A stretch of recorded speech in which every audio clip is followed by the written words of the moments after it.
Welcome to the Do Diligence podcast, where we explore how leaders make and execute their biggest decisions, from transactions to founding organizations to career pivots and beyond.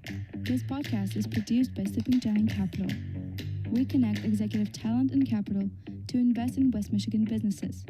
To learn more, visit us at sleepinggiantcapital.com or stop by our office in downtown Kalamazoo. Justin Murray, great to see you, buddy. Welcome to the podcast.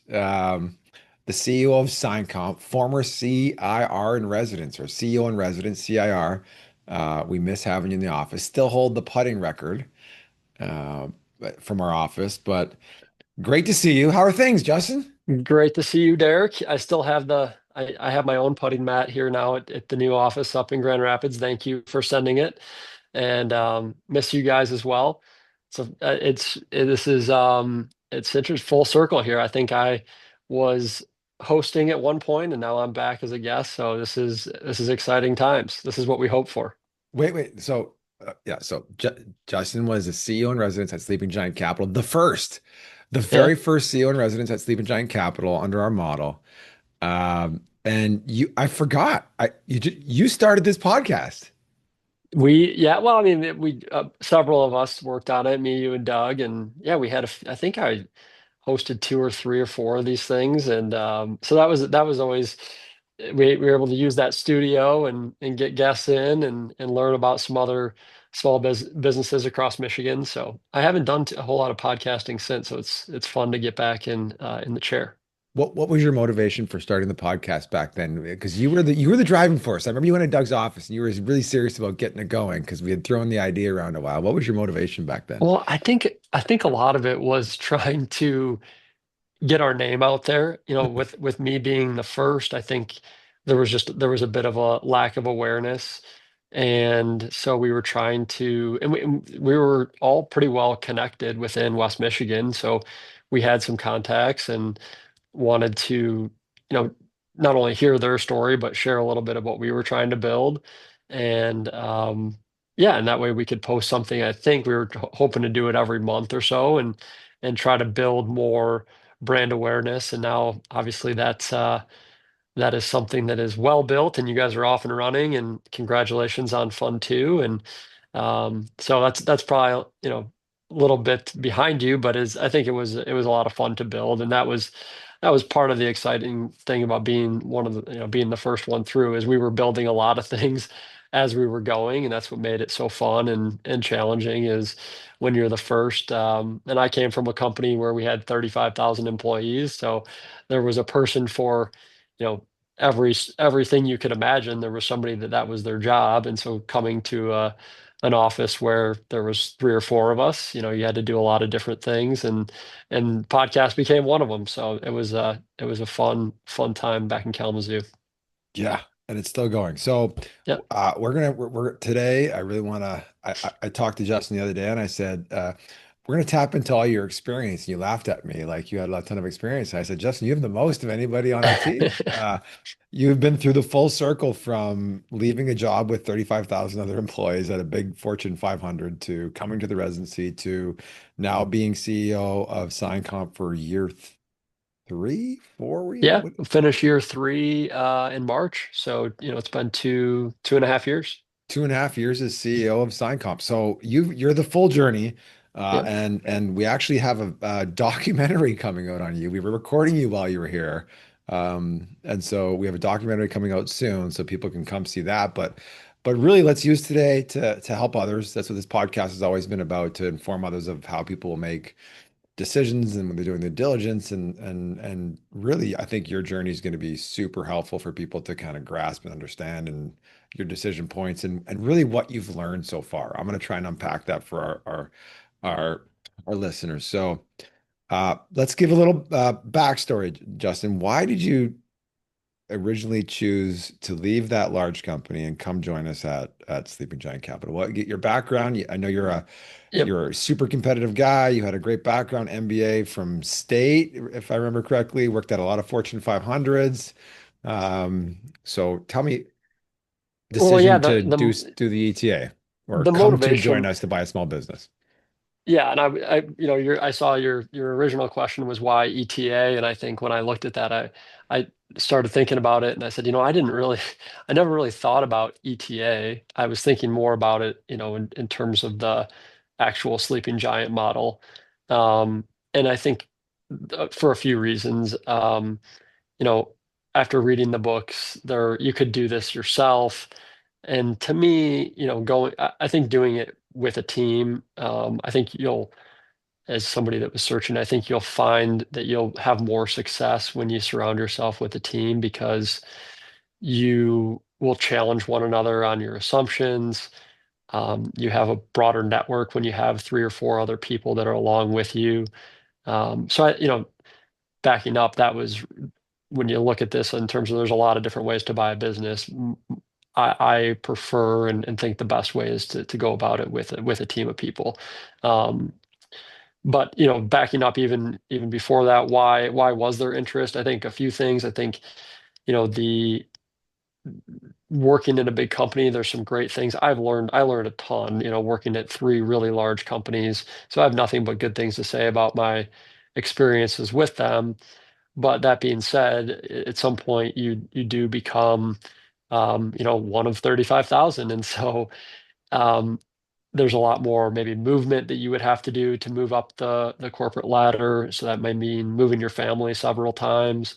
Um, there may be several different boxes that you need to check, in order to climb the ladder. And so I think at some point I had to do a little soul searching on my own to say, what would I prefer to do. And I had always had interest in doing something smaller, always had interest in running or owning a company, and just never really knew how that was going to happen until really I met you, Derrick, and we started talking about the Sleeping Giant model and what you guys were trying to build. And it just seemed like a great fit for me and what I was trying to do. And I'd worked, even though I was at big companies, I had worked on a lot of M&A projects. I had worked on a lot of new product development projects. So I was familiar with building things, although it was always within the safety net of a big company.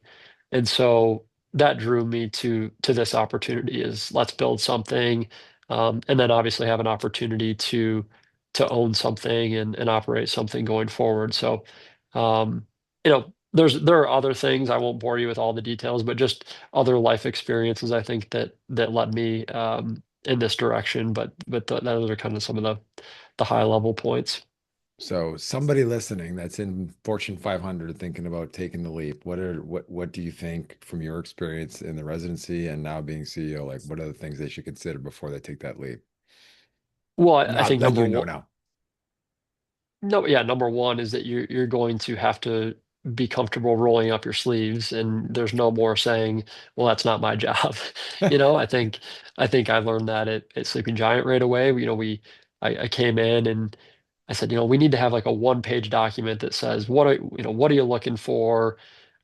What's your background? Like, why are you an interesting person? Because that's what every conversation I would have with a lawyer or accountant, they would say, "Can you just send me a one-page bio on what you're trying to do?" Well, we didn't have that, so we had to build that, and so that was day one. Is okay, we have to lay this thing out, and whereas at a big company, you just send it to your marketing communications department, and voila, it shows up. So, and same thing in operating a business. I've had to load trucks, had to be here on Saturdays. I mean, there's all sorts of things that you'll do and that you need to be comfortable doing and happy doing that maybe you wouldn't do at a large company where it's a little bit more, you know, um, your role's a little bit more defined.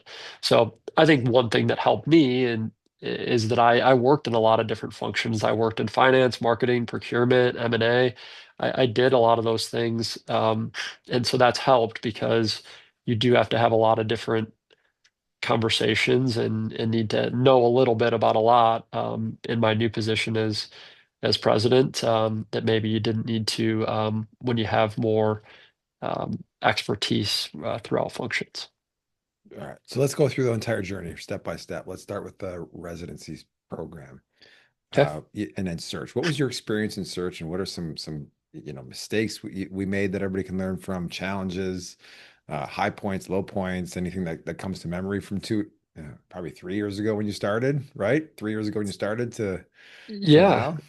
now. Um, I think a few things that I would recommend to people. Number one is a lot of times you start with, I just have to start the outreach. I have to start the outreach. And so you're maybe email blasting people and you don't really know anything about their business. And so they're probably quickly deleting anything that you're sending to them. I mean, I get them now around, hey, we're interested in buying SignComp, and it's so obvious when it's just spam versus if somebody actually crafts you a one paragraph email that says, here's what I've done, here's why it's interesting, here's why your business is interesting. Will you have a cup of coffee with me? So I think that's one thing we learned pretty quickly is that you need to approach this in a way that is very personal because selling a business is going to be one of the most personal things that an owner is going to do. So I would say that's certainly one of many things I learned. Okay. Any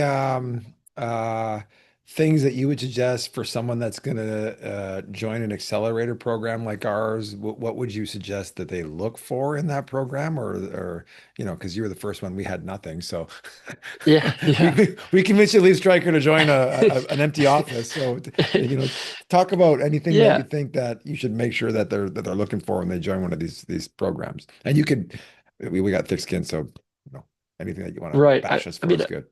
I think you want to make sure that I think first things first is you just have to make sure that what your North Star is the same. You want to make sure you have the same goals and ambitions as the group that you're going to join, and everybody approaches this different, right?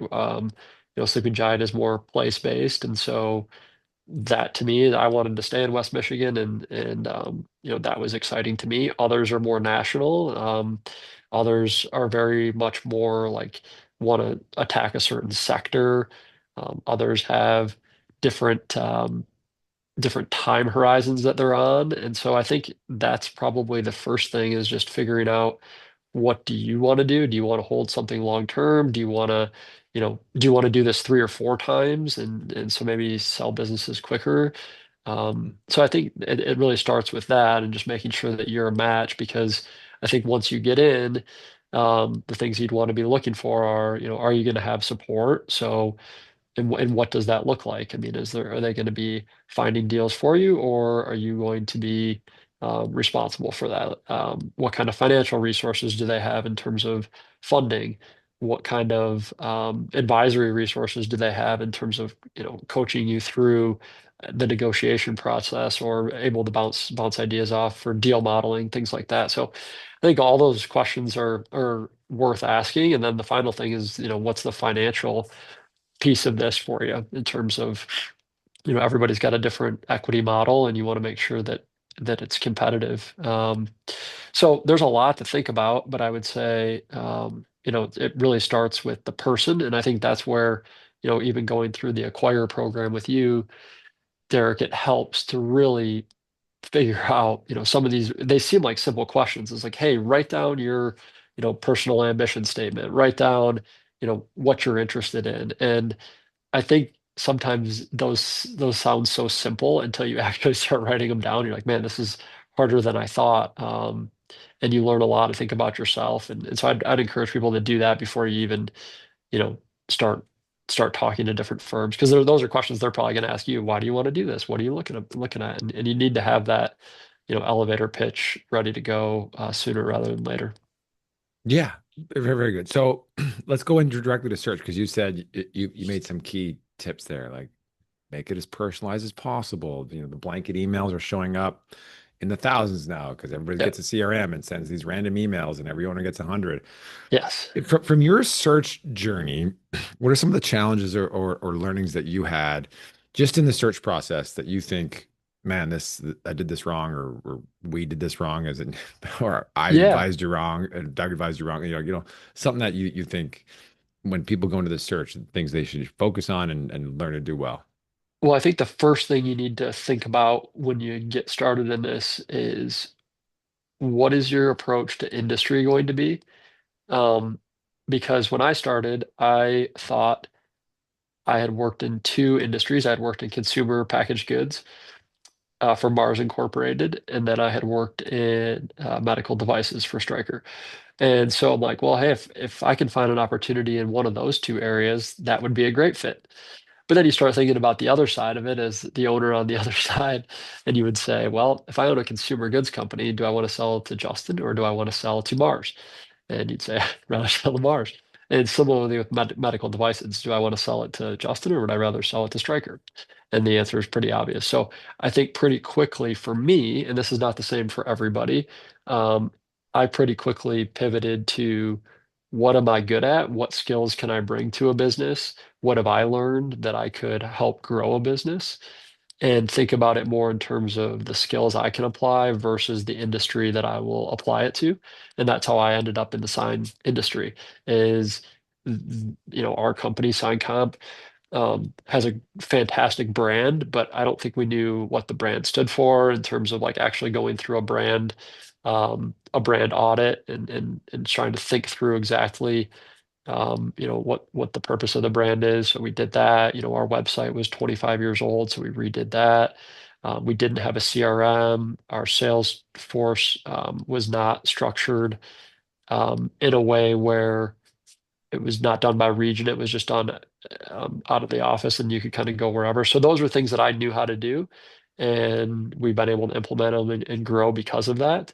And that was maybe the approach that I had to. That was a mistake I think I made early that we were able to then change course and say, actually, let's focus it this way and look at a business that slightly differently. Now that takes a lot more time because now you have to go and look at all these companies and say, what do they do? What is the market like? And how do they approach the market in which you can grow it? So again, that's why you have to be more personal versus, hey, just blast all of the medical device companies and all the consumer packaged goods companies in the state of Michigan and we'll find one that works. It's just you've got to be more personal, and that means you're going to have to spend a lot more time going through and filtering out companies that may or may not be a fit for you.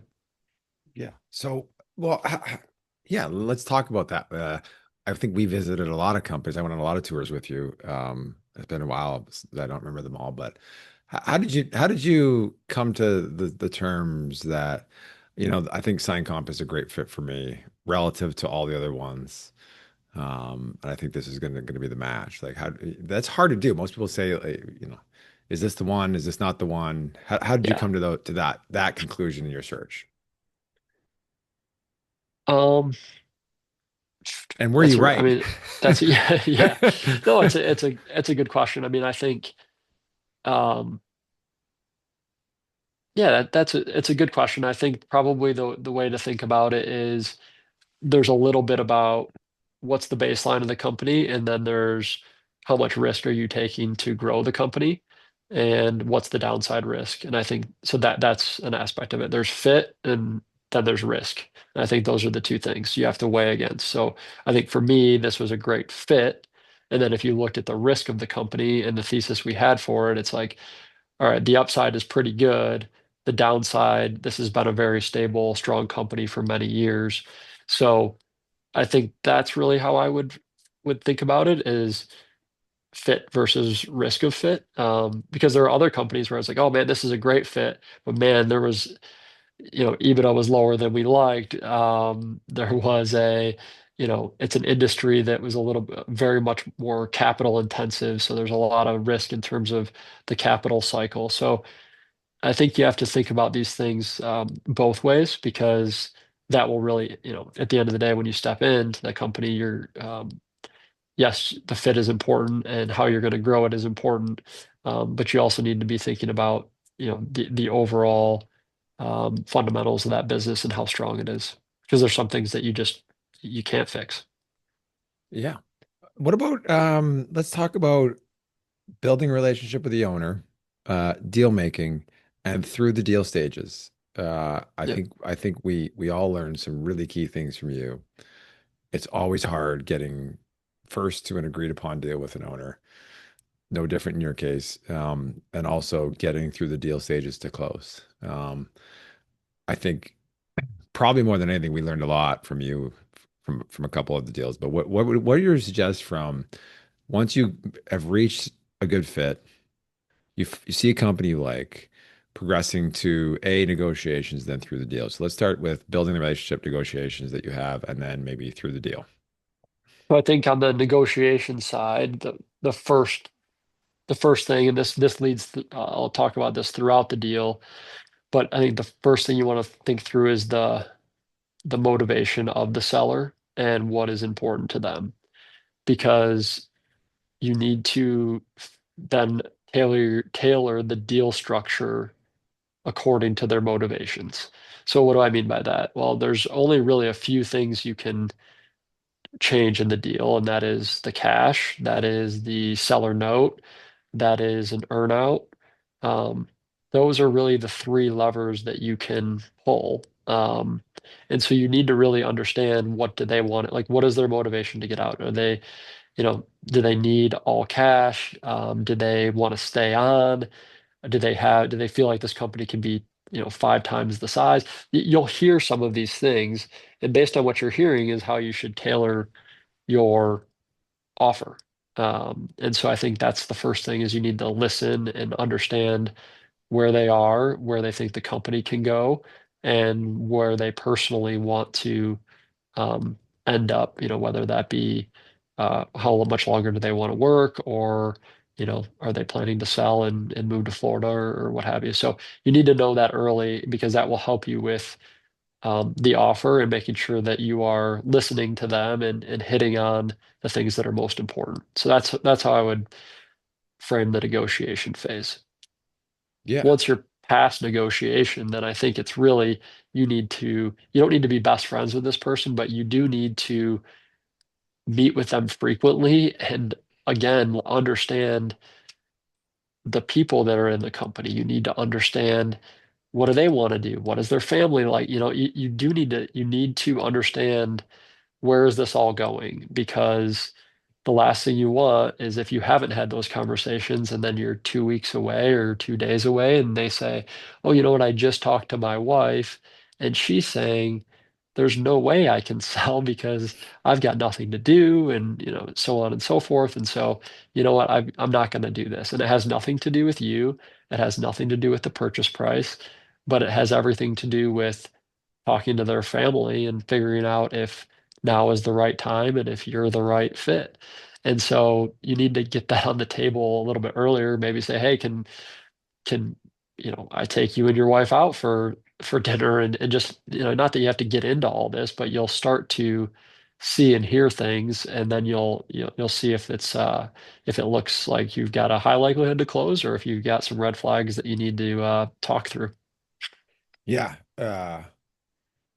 The influence of others on that decision, right? Of and through well, even the negotiation, like who's involved, and then to close, Yeah, who's the lawyer? What's their motivation? Who's the accountant? What are they doing?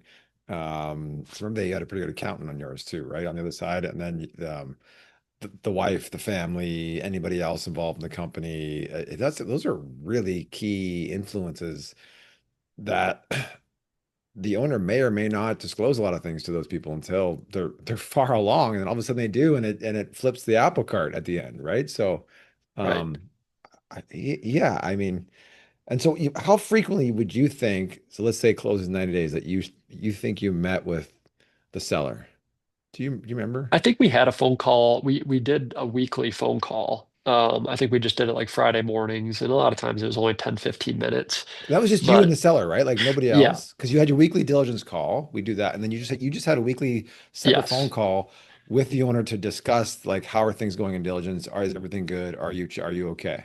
exactly. We did that, and then we would talk through, like, once we got into definitive agreements, we would talk through things that each attorney had seen, and then we would just kind of talk through what we were willing to agree to, what his perspective was, what mine was, and then we'd come to an agreement. Probably the best example on that is, we were buying this business coming out of COVID, and so um, the inventory at Mm, SignComp was just starting to flow in. So there were many shortages during COVID. And so now all the product had started to show up to SignComp. And so our inventory levels were, I don't know, close to 50% above what they had been historically. And so there was a lot of conversation around, hey, from a networking capital standpoint, you know, we spent a lot of time talking through that impact, and the seller is adamant that it's going to come down, and luckily we were able to build trust that we could see it that it was going to come down, and they weren't holding old product or old stock or stock that wasn't moving. It was purely timing, and we were able to work through that with um, some creative funding on how we were going to do that on the networking capital side, and it all worked out. But you need to uh, you need to kind of anticipate some of those things and just attack them head on. I mean, like you said, you can't wait and say like, "Oh, have you talked to your wife?" A week before. You probably want to bring that up right away, early on, and say, "Oh man, what does your wife think about this, or what does your husband think about this?" And if they say, "Well, I haven't," then you're gonna know pretty quick. Okay, well, hey, can we go grab coffee? I'd love to meet him or her. Those are the types of things that they're not going to see as pushy, but you're going to learn a lot by you'll know a little bit better on where they are and how serious they are. And then again, that's your likelihood to close. That's what we used to call it at Stryker. Well, I forgot how significant that was, but you passed by that inventory thing really fast, Justin, in the deal. I mean, you kept close tabs on Jason, but Yeah. I'll back up this to correct me where I'm wrong, but uh, it was hard to get inventory during COVID. Specifically, it was a lot of aluminum in your case. And the previous owner was like, whenever you get it, send it to me. And then it all showed up at once, and it was the tune of a few $1 million Yes. of inventory that showed up weeks before we were closing. They couldn't get it, they couldn't get it, they couldn't get it. Then all of a sudden the supply chain opened up. They got it all delivered at once, and all of a sudden the owner was like, "Hey, there's an extra $2 to $3 million of inventory here. We got a problem." And you guys were able to work it out and come up with a creative solution together. But it wasn't insignificant. I mean, it was millions of dollars coming into Yes. close of a swing, right? Yes. Yes, it was. And I think we had awareness on the front end that it was going to happen. But yeah, it's there's always going to be that new piece of information along the way, and you just have to figure out if it's a deal breaker or not. In this case, we knew that it was active inventory that was coming in that had a purchase order against it, and that it was just ready to, it was going to come in and go out, and so it was going to be fine. But there's other businesses where you would have seen that and said, this is not okay. This is dead stock. You overbought inventory, and it's not going to move, and I'm going to be on the hook for that. And so I think you have to dive in and just really get an understanding of what's the purpose of the inventory. I think now that we're on the other side of that, I'm guessing there are fewer, odd situations like that where you're seeing some of these big blips up or down, but there's always going to be the curveball in the deal, and you just got to figure out, can you work through it? Is it a deal breaker? And then work to have a creative plan. And that's why we were doing those weekly calls to talk through things like that, just the two of us, to make sure that we saw a path, and luckily we were able to close, and honestly from then on, that inventory did draw down, and we've been able, like, it worked out the way we communicated it, but that's why you've got to build trust on both sides. Yeah, and sometimes there was nothing to talk about on the calls. We just checked in 10, 15 minutes. How are things? And Yep. no problem. Just keep going with that. And those are good calls. But yeah, you said something really good there. There's always going to be curveballs. I think there's always going to be a curveball, a knuckleball, a slider, and something else by the time you get to close, right? So I think that was one of the key learnings for you was keep that relationship. Not best friends, right? We don't have to be best friends, but we got to have open communication and open line all the time, right? So Yeah. yeah. Yeah. I mean, and you're probably gonna need that person after close too, around. You can do, there may be a handoff period. If there's not a handoff period, there still may be hey, where is this document? We've got a lot of ongoing projects. And so there are things where, I had to call the seller and say, hey, I'm looking for the pricing that we established for this, and can you help? So you need to have that relationship, and it starts early, and it starts about talking, making it personal. I think that is a key piece, that a key thread throughout this that you need to have, is that you need to build a personal relationship. You need to think about it um, from their shoes, and I think that will help you get through it in a way that you got your best chance for success. Yeah.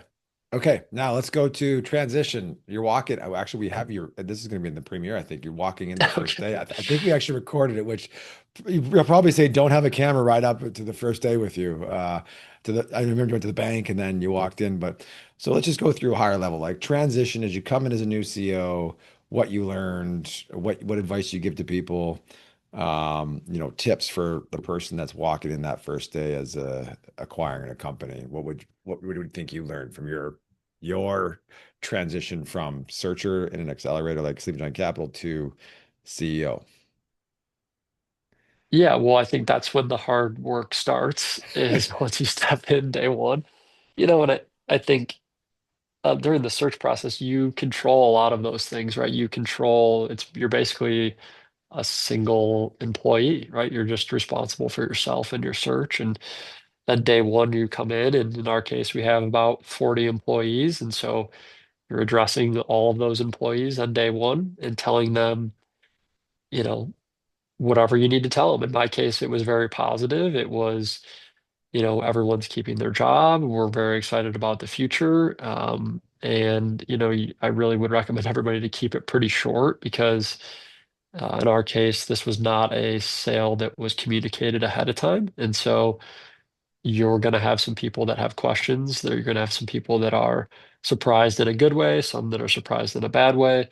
So I'd recommend you just keep that day one presentation short.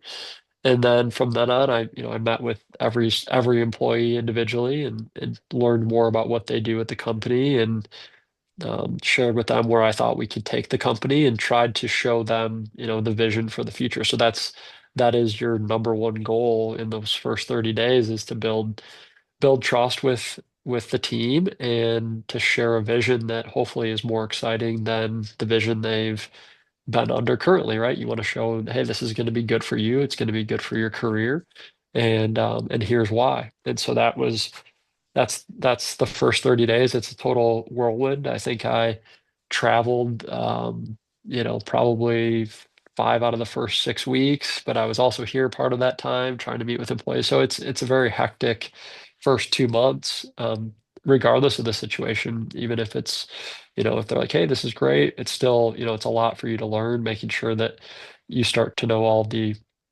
not only employees, but not only the employees, but also all the systems, and how payroll works, and how all these things are working on um, a daily, weekly basis. So that's you gotta break that up. I think we put together a first 100-day plan, and I would recommend everybody to do that, and then manage to that plan, and make sure that you're diligent about going through it. And you guys serve food too, right? First day, if I remember correctly. Did It was you? an all company meeting that was All coming me. pre-planned. Yeah, so I think With there was you and the food previous before owner worked that. on this pretty Yeah. closely, right? You guys planned this Yep. together, how we're going to do this. Here's the communication. There's an all Yes. company meeting. This is the day we'll close on that meeting, and then we'll tell everybody at that meeting. That was kind of how that went, if I That's remember. correct. That is correct. Yep. And did you hand out cards, or tell everybody take the weekend and come see me with questions? Is that something like that? There's something unique you Yeah. did too. Yes, we did. Yep, we did. We did that. I think I wrote a note, I think, to every employee, told them, why I was excited, um, yeah, I think gave everybody a week and said, write down your questions, and then we'll cover that in a meeting one on one. That was helpful. And I mean, we've retained, you know, it's close to 100% of all of our employees since then, and we've grown since then. And I think you just have to approach the whole situation with humility, and say, yes, like, I'm excited about the future. Here's what I can bring to the table. Here's what I want to do. But you also have to recognize, in our case, we have, I think, 16 of our 40 about our 40 employees, about 16 of them have 10 years or more experience with the company. So, to think that you can come in day one and know more about this business than they do is not the case. So you need to, share your vision, but also be humble enough to learn from them and make sure that it all works together. So let's go to two more questions. Surprises in running a business as CEO that you never thought of, or something that's super unique or different, or I think that the big surprise is probably just in this role, you control, the cadence of the company, the speed of the company. And I think that's something that, especially when you have a lot of ideas in your head about where you want to take the company, it's easy to roll that all out at once and say, hey, these are all the things we're going to do. And I think it gets people excited, but then it also can get them pretty nervous to say, man, how are we going to do all that? We still only have 40 employees. How are you planning to hire another 20 here in the next couple days to get all this work done? So I think you just have to, that's was a bit of a surprise and a reminder for me, is that you do control the cadence and the speed, and you have to make sure that you are putting your vision out with that cadence, that says, here's what we're going to do in the next 6 months. Then here's what we're going to do in the next year. And you're going to, yes, you're going to build towards a bigger vision, but you've really got to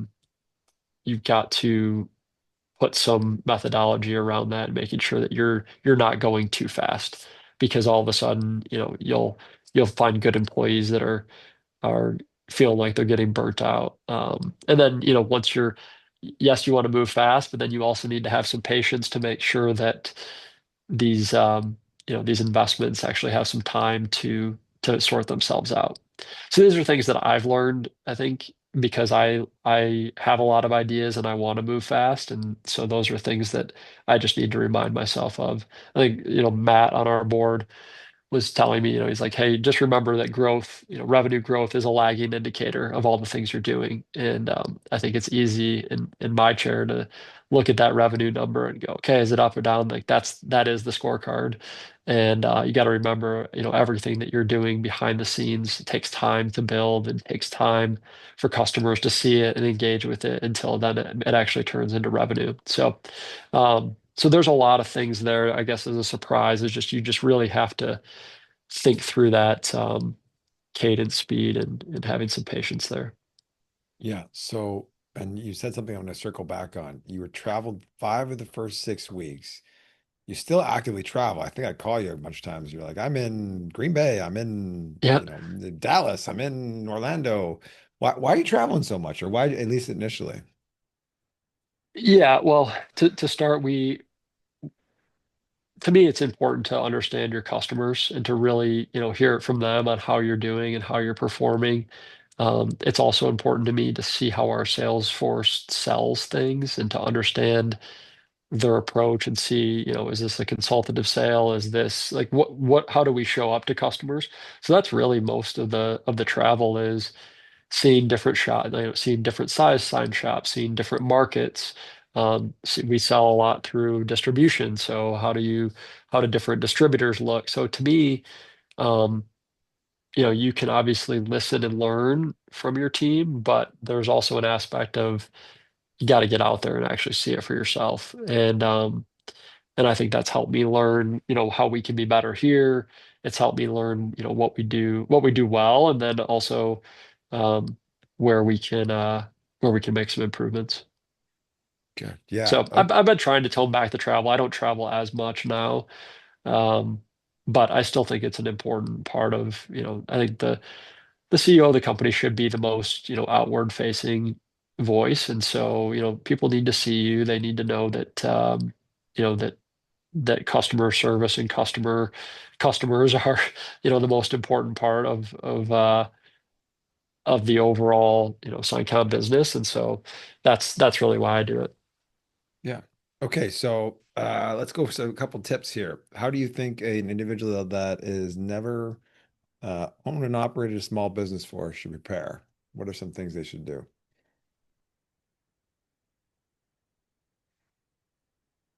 Well, I think I would just tell you to learn a little about a lot. That's why I was mentioning that doing working in different functions has really helped me. So I would encourage people that if you're not ready to make the jump, like at least make the jump maybe to a different function or something within your current um, say you're 5 years away from trying to buy a business, then I would encourage you to at least, try to change functions or industries because you will need to learn that skill on how to adapt and learn quickly. So I would say, that's one thing. And I think number two is you just need to, write down at the end of the day, like this is a sales pitch to the owner. So you need to write down why you are a good fit to buy this business. And then you need to read that and say, okay, if I'm on the other side, would I look at this and go, wow, this person is very qualified, very motivated, and very interesting. And so, yes, I want to take that call. Or are you saying, yeah, like this is not the guy that or gal that, you know, is ready. And so I think you need to have a real conversation with yourself around what do you want to do and are you actually ready for something like this? Because it is not easy. It's a totally different perspective. You need to um, you need to be able to zoom in and zoom out a lot. You cannot be just a specialist. I was just the other day, we had our 401k provider in here, we had our health insurance provider. Um, and so I was doing those two things. And then right after it, I met with our, operations vice president in our shop supervisor, and we went through the shop org chart and what that needs to look like. So I did all that within 2 hours. So those are things that you just need to make sure that you feel comfortable, working your brain in different ways. Yeah, I mean, the amount of stuff you have to do, right? It is pretty amazing, but also I'm guessing super motivating, right? That's why you did this. Extremely motivated and super fun. I mean, I love that's like you can see from my different experiences. Like I've always loved new challenges and learning new things, and so that's what makes this great is you learn something new every day. You get involved in a lot of different things and you start to know um, you know, you start to learn more about functions that maybe you didn't even know didn't know anything about, So it's been a great learning experience and hopefully, I've been able to use some of my skills to bring into our business and teach some things along the way too. Yeah. Well, you're performing well, so that's exciting to see. And you just said something 2 minutes ago that's like my new favorite line. It's it's a reverse sale. I don't remember what to call it, not reverse sale, but when people ask me, "Am I good for acquire?" I always say it's not up to me. It's up to the seller that you're going to convince them to buy their business, and you are selling them. Even though you're giving them a pile of money, you have to sell them that you're the solution for them, or they're not going to take your call. And it's weird because you're buying something for them, but you actually have to sell that. So it's Yeah. this weird. You have to sell them, and then you have to give them money, right? Like it's the reverse customer relationship. It's this weird dynamic, but they're the decision maker if you're the person to buy their business, if you're the succession solution. And you Yes. have to sell them on that, and then you have to give them money. You have to convince them to take your money, which is a hard thing to do, right? So Yeah, yeah, exactly. And then you have got to get in there and actually prove that what you're saying is going to happen. That's so it's hard. I mean, and that's the thing. I wouldn't change this for anything. It's been a blast. It's been really fun. It's been really engaging. It's been, a lot of learning, but it's not like it's easy. There in no point of this is easy. Starting with, should I quit my job and do this? That's, that's really like, um, that's not an easy choice, and there are several other hard choices along the way. But like I said, I wouldn't trade this for anything. yeah, should I quit my job and do this? Yeah, like be buttoned up before you do that. Know why you're doing it. Know what you're going to look for. But it's always that is the first risk. You may not buy a business. You may not end up doing it, right? It may be a fail. There's a lot of searches that fail. Yeah, and I So think I meant to say this earlier, and I think you also need to have whoever is in your support network. You need to make sure that they feel like it's a good fit for you, and that So for me, for instance, I've got my wife Alana. We've been married 15 years, and then we have two boys who are 10 and 6. And so, at the time, this was a couple of years ago, so they would have been, I don't know, 8 and 4. You got two young kids and the wife, and my wife was she was staying home. And so, that was a big decision around, should I do this? I'm considering this. And I don't know why she was saying this, but she was like, you should absolutely do that. That would be great for you. That sounds like you. And so she was very like on the front end of encouraging me to do this. And you need to make sure you have that support because it is not easy, there are a lot of tough days ahead. And so you need to have a partner or a support network that's going to encourage you and be like, hey, you can do this. I know you can, and I know you'd enjoy it. And so that's another, conversation to have at home. You were asking, other things for searchers, but like you can usually tell, like obviously my wife knew something that was like that she was like, you should do this. You've been talking about this, just you do it, you'll love it. And so I would encourage people to seek that feedback from people in their network to see if others think that this would be a good role, good route for them. Yeah, it's not stress free. Everyone takes that part of acquire seriously when I say go interview your spouse and make sure that you get your feedback on this. And they're like, yeah, no, I got that. Don't worry. Yeah, no, to take that conversation seriously. Take them out to dinner, Yeah. right? So spouses, you get them to take you out to dinner and have a nice dinner and talk about what you're planning. And it's not going to happen over one conversation, right? Yeah. Okay. This was great, Justin. Any other tips you think I'm going to start a search or I'm becoming a CEO that you think are imperative that you should share with listeners?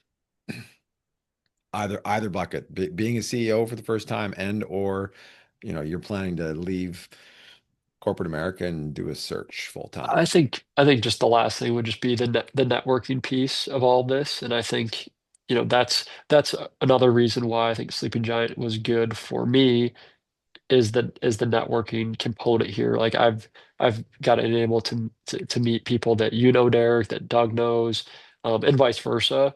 And I try to do, two coffees every month with either another CEO that's in Grand Rapids or, someone that I feel like I can learn from.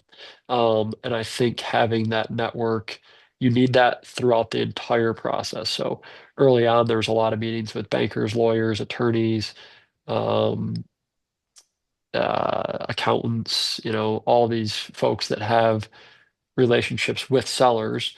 And so, you need to build those relationships early on. Then those usually go through the deal and then after the deal. So um, you need to build that network of professionals, and I think you need that, from the start of the search all the way to once you even own the business. Because once you're running a business, it is kind of a lonely seat to sit in. There's only so many people that you can talk to about certain things, and so having that network post acquisition is important. So that way you feel like you can ask questions and get some support there that you're not always having to pay for. Yeah, yeah, that you're not always having to pay for is a good one. Yeah, so really good. That's a good idea that the two coffees a month from having a network and support both very personal and professional. This is not a stress-free journey. The books make it seem way easier than it actually is in the end, Yes. right? I Yeah. mean, these It all books starts with books and slides, and it ends with, people and hard work, it seems like. So, yeah, yeah. So here's a good idea, and everyone makes it seem way easier than it is, but that's why these accelerators I hope are successful, and we play a role. All right, Justin, let's do some rapid fire. I don't want to go too far, so we always do rapid fire. I think the first time we did rapid fire, when I asked you, we always ask what's your favorite sound. You were gonna you were actually gonna try and make a sound, but so these questions, some of I them. don't know. Well, I don't know. We'll see. We'll see how I do. Yeah, I added some. So favorite business book. So I think there's a book called Rework by Jason Mhm. Fried, and it's really good. It's like in very plain language, and it's all about execution. It's really good. Yeah. Favorite podcast. I'm gonna add one. You got any podcast you Ooh. listen to or favorite ones? I would say probably the All In podcast Ah, cast yeah. is my favorite. It's Um, It's still a good weekly one, and they're releasing the live ones from the show that are good listens to is right Yeah, now as that's well. probably. I mean, I do listen to that every week. Yeah. Yeah. Okay. Favorite leader. So I on this one, I'm gonna go. I was thinking I love sports, but I'm not gonna go sports. So I put Alexander Hamilton. My oldest son just did a biography on him. He had to dress up as him last year at school. So I learned a lot about Hamilton, and Hmm. he's a pretty interesting character. So I'll put him down as favorite leader. Old school, historical figure. Old school plays on them, right? That's right. Yeah. Okay. There's a new one too. Your journey from corporate America to searcher to CEO. If you had one word for that journey, what would it be? Manifest. Now you're sounding like my partner, Doug. Manifest.